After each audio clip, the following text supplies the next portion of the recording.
इसी को लेकर बयानबाजी तेज। नेता प्रतिपक्ष यशपाल आर्य का बड़ा बयान, सरकार पर नियमों के उल्लंघन का आरोप लगाया है। विधानसभा गेट पर कांग्रेस विधायकों का प्रदर्शन, हरीश रावत ने सरकार की मंशा पर सवाल खड़े किए।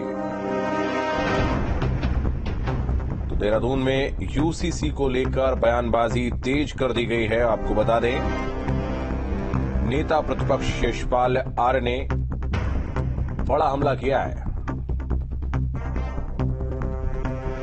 सरकार पर नियमों के उल्लंघन का आरोप लगाया है।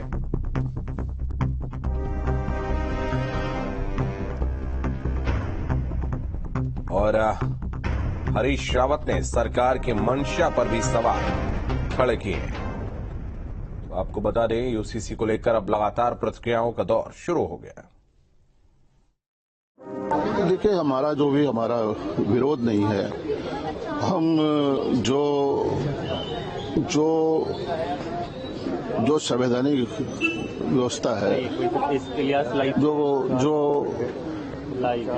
कार्य संचालन नियमावली है, सदन कार्य संचालन नियमावली से ही संचालित होता है और भाजपा उसकी लगातार अनदेखी कर रही है और वो संख्या के बल के आधार पर माननीय विधायकों की आवाज को दबाना चाहती है।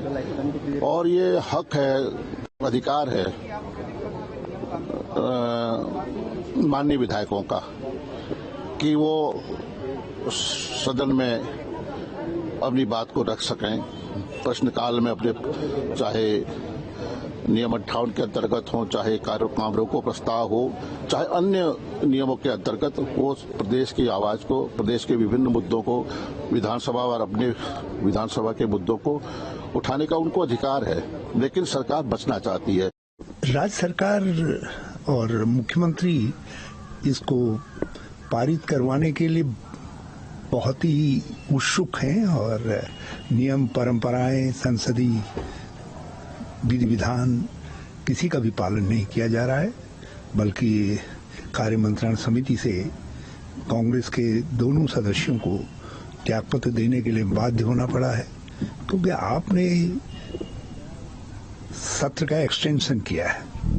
तो एक्सटेंशन का अर्थ है कि आप उसको उसी विधि विधान नियमावली से संचालित करेंगे जिससे सामान्य तौर पर विधानसभा का सत्र संचालित होता है। अपनी स्टेट लीडरशिप को बहुत बधाई देना चाहता हूं कि उन्होंने बड़ा बोल्ड डिसीजन लिया। उन्होंने कहा, भाई ऐसी बात है तो तुमने कार्य मंत्रणा समिति को जो है बिल्कुल इरेलीवेंट कर दिया है, नियमों को इरेलीवेंट कर दिया है, तो हम उसे त्यागपत्र दे रहे हैं।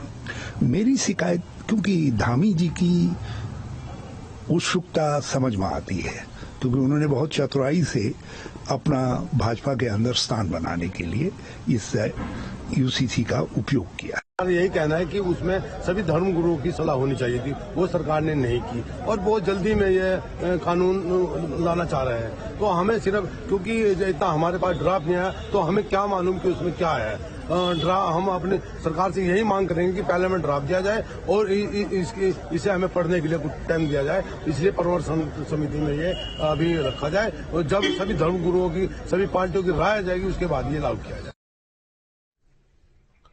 लंबे इंतजार के बाद आखिरकार यूसीसी बिल उत्तराखंड विधानसभा में पेश हो गया। सीएम धामी की तरफ से बिल पेश होते पूरा सदन नारों से गूंज उठा।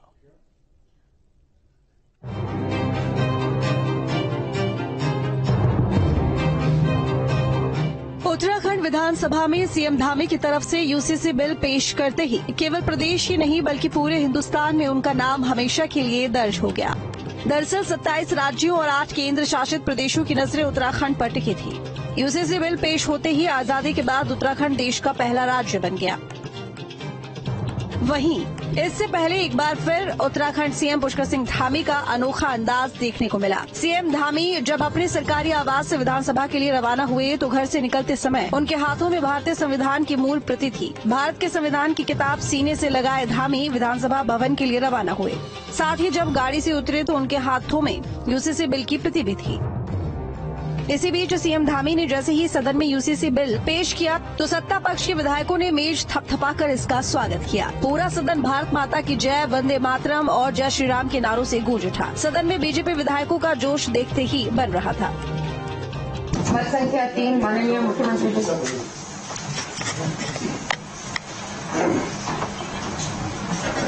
माननीय अध्यक्ष जी, मैं आपकी अनुज्ञा से समान नागरिक संहिता उत्तराखंड विधेयक 2024 को प्रस्तावित करने हेतु सदन की अनुज्ञा चाहता हूँ। समान नागरिक संहिता उत्तराखंड 2024 विधेयक को प्रस्तावित करने हेतु सदन की अनुज्ञा दी जाए। जो माननीय सदस्य के पक्ष में उपचार हैं, जो माननीय विरोध में माननीय अध्यक्ष जी, मैं आपकी अनुज्ञा से समान नागरिक संहिता उत्तराखंड विधेयक 2024 को प्रस्तावित करता हूँ।